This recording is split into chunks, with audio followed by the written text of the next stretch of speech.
আসসালামু আলাইকুম এভরিওয়ান, কেমন আছেন সবাই? আশা করি আল্লাহ তাআলার অশেষ রহমতে সবাই খুব ভালো আছেন। আলহামদুলিল্লাহ, আমিও ভালো আছি। স্বর্ণাজ কিচেনে সবাইকে আরও একবার ওয়েলকাম করছি নতুন একটি রেসিপি দেখার জন্য। আজকে শেয়ার করব কোনো রকম বেলাবেলি মাখামাখির ঝামেলা ছাড়াই ঝটপট একটা নাস্তার রেসিপি। তো প্রথমেই এখানে আমি একটা মিক্সিং বোল নিয়ে নিয়েছি, আর সেই সাথে এখানে আমি 2টা ডিম ভেঙে নিচ্ছি। আমি নাস্তাগুলোকে 2টা ডিম দিয়ে তৈরি করছি। আপনারা চাইলে এখানে একটা ডিম দিয়েও কিন্তু নাস্তাগুলো তৈরি করে নিতে পারবেন।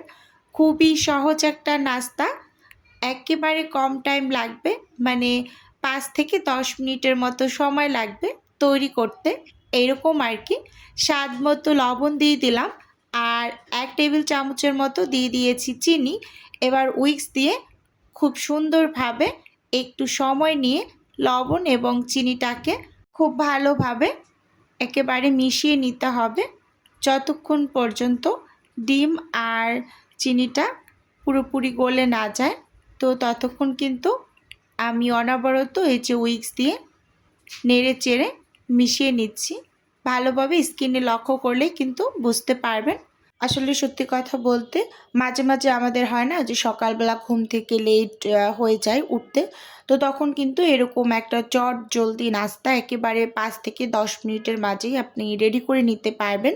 এই একটা সুবিধা। আর দ্বিতীয় আর একটা সুবিধা হচ্ছে এই নাস্তাটা সব কিছুর সাথে খুবই ভালো যায়, খেতে খুবই ভালো লাগে। তো সব কিছু ভালোভাবে মিশিয়ে নেওয়ার পর এখানে হচ্ছে আমি 2 কাপ আটা দিয়ে দিচ্ছি। এটা হচ্ছে তির আটাটা ব্যবহার করেছি। তো আমি সবসময় তির যে প্যাকেট আটাটা ওটাই খাই বাসায়, রুটিতে বা পরোটাও মাঝে মাঝে কিন্তু তৈরি করি। এখানে আমি হাফ চা চামচ দিয়ে দিয়েছি বেকিং পাউডার। বেকিং পাউডারটা অবশ্যই ব্যবহার করবেন, একেবারে এটা লাগবেই, স্কিপ করা যাবে না, এরকম আর কি। তো একটু চেলে নিয়েছি, যে মাঝে মাঝে হয় না যে আটার ভিতরে একটু গোটা গোটা দলা দলা অংশ থেকে থাকে, তো সেটা যাতে না থাকে তো সেজন্য কিন্তু চেলে নেওয়া আর কি, এরকম। তো মেজারমেন্ট কাপ দিয়ে মেপে এখানে আমি 1 কাপ পরিমাণ দুধ নিয়েছি। এখানে আমি 1 কাপ দুধ দিয়েই ব্যাটারটা রেডি করছি, আর সামান্য একটু পানি ব্যবহার করছি যেহেতু আমার কাছে আর লিকুইড দুধটা ছিল না। আপনাদের হাতের কাছে যদি লিকুইড দুধ অ্যাভেলেবেল থাকে তো আপনারা পুরোপুরি ব্যাটারটা লিকুইড দুধ দিয়েই করে নেবেন। আর যদি লিকুইড দুধটা না থাকে তাহলে গুঁড়ো দুধটা পানিতে গুলিয়ে লিকুইড করে তারপর কিন্তু ব্যাটারটা রেডি করে নেবেন। এই নাস্তাটা যেমনই হেলদি এবং খেতে খুবই ইয়াম্মি। আপনারা আসলে কি বলবো, একবার যদি ট্রাই না করেন বিশ্বাস করতে পারবেন না যে আসলে এটা কতটা মজার একটা নাস্তা। এই নাস্তাটা অনেকটা হচ্ছে নোয়াখালী অঞ্চলের যে খোলা জালি পিঠা আছে না, তো ওই রকম টাইপের অনেকটা। কিন্তু খোলা জালি পিঠাটা তো ডিম দিয়ে তৈরি করা হয়, অনেকগুলো ডিম দিয়ে, বিশেষ করে হাঁসের ডিম ব্যবহার করা হয় সেখানে।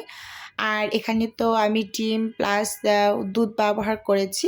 আচ্ছা যাই হোক, এখানে কিন্তু আমি এই যে একেবারে অল্প একটু পানি দিয়ে, মানে 1/3 কাপের থেকেও কম পরিমাণ হবে, একটু পানি দিয়ে যে ব্যাটারটাকে কিন্তু খুব সুন্দরভাবে রেডি করে নিয়েছি। দেখেই বুঝতে পারছেন যে একেবারে ব্যাটারটা পারফেক্টলি রেডি হয়েছে। এপাশে চুলোতে আমি একটা প্যান বসিয়ে দিয়েছি, আর প্যানটাকে একটা টিস্যু পেপার দিয়ে একটু মুছে নিলাম। আর এই নাস্তাটা তৈরি করার সময় চুলোর আঁচটাকে মিডিয়ামের থেকে একটু লো করে রেখে দিতে হবে, আর প্যানটা ভালোভাবে একটু গরম করে নিতে হবে। তো এখানে আমি হাফ কাপের মতো ব্যাটার দিয়ে দিয়েছি, 250 ml যে কাপটা আছে তো সেই কাপটার হাফ কাপের মতো দিয়েছি। এই যে স্কিনে ভালোভাবে লক্ষ্য করলে বুঝতে পারবেন যে চারপাশ থেকে কিন্তু অসংখ্য ছিদ্র ছিদ্র হতে শুরু করেছে। আস্তে আস্তে কিন্তু একেবারে পুরোপুরি উপরটা ড্রাই হয়ে এরকম জালিদার হয়ে যাবে, দেখতেই পাচ্ছেন। তখন কিন্তু স্প্যাচুলা দিয়ে তুলে নিলেই হয়ে যাবে। আর আপনারা যদি চান যে অপর পাশটা একটু উল্টে দেবেন সেটাও দিতে পারেন, কিন্তু একেবারে পুরোপুরি যখনই ড্রাই হয়ে গিয়েছে আস্তে আস্তে কিন্তু পাশ থেকে খুলতে শুরু করেছে, যে আমি স্প্যাচুলা দিয়ে সারিয়ে দিচ্ছি। এটা আর উল্টে নেওয়ার কোনো প্রয়োজন নেই। ভালোভাবে লক্ষ্য করলে বুঝতে পারবেন যে কতটা পরিমাণ জালিদার এবং ছিদ্র হয়েছে। আচ্ছা, এখানে একটা নাস্তা তৈরি করার পর আমি কিন্তু আবারও টিস্যুতে সামান্য একটু তেল লাগিয়ে প্যানটাকে মুছে নিয়েছি। এরপর কিন্তু আমি আবারও এখানে ব্যাটার দিয়ে দিলাম। তো এটাও আমি 2-2.5 মিনিটের মতো অপেক্ষা করব। এর মাঝেই কিন্তু এই যে 4-5টা জালিদার হয়ে যাবে, দেখতেই পাচ্ছেন। বললাম না, এই নাস্তাটা কোনো টাইপের উল্টে দেওয়ার ঝামেলা নেই। একেবারে পুরোটা যখনই ড্রাই হয়ে উপরটা শুকিয়ে যাবে তখনই কিন্তু নাস্তাটা তুলে নিতে হবে প্যান থেকে। এই নাস্তাটা যেহেতু সমস্ত কিছুর সাথেই খেতে খুবই ভালো লাগে, মানে সব ধরনের সবজি, তারপর মাংস ভাজি এগুলোর সাথে। তো আমি কিন্তু চা প্রেমী একজন মানুষ, তো আমি কিন্তু চা দিয়েই খেয়েছি এই নাস্তাগুলো। দেখতেই পাচ্ছেন কতটা পরিমাণ জালিদার হয়েছে আর কতটা নরম তুলতুলে হয়েছে, দেখেই কিন্তু বুঝতে পারছেন। খুবই মজাদার একটা নাস্তার রেসিপি। একেবারে অল্প কিছু উপকরণ দিয়ে ঝটপট কিন্তু বানিয়ে নিতে পারবেন। যে অনেক কিছু লাগে তৈরি করতে এরকম কিন্তু না, হাতের কাছে যা কিছু আছে তাই দিয়ে কিন্তু ঝটপট এই নাস্তাটা তৈরি করে নিতে পারবেন। তো আজকের ভিডিওটি বন্ধুরা আপনাদের কাছে ওভারঅল কেমন লেগেছে চাইলে অবশ্যই কমেন্টস করে জানাতে পারেন। আর আজকে যদি আমার এই ভিডিওটি কোনো নতুন বন্ধু দেখে থাকেন তাহলে অবশ্যই আমার চ্যানেলটি সাবস্ক্রাইব করে আমার সাথেই থাকবেন। আর ভিডিও শুরুতে একটা লাইক দিয়ে পুরো ভিডিও জুড়ে আমার সাথেই থাকবেন, এটাও আশা করছি। তো দেখুন, আমি কিন্তু খুব কাছ থেকে দেখানোর চেষ্টা করছি যে আসলে নাস্তাটা কতটা পরিমাণ জালিদার হয়েছে।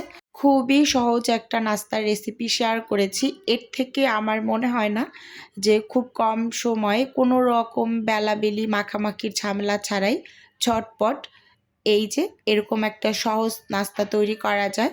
তো এই যে এখানে আমি কিন্তু চা দিয়ে এখন নাস্তা করে নেব। তো নাস্তা করতে করতে আপনাদের কাছ থেকেও আমি বিদায় নিয়ে নিচ্ছি। আল্লাহ হাফেজ। আসসালামু আলাইকুম।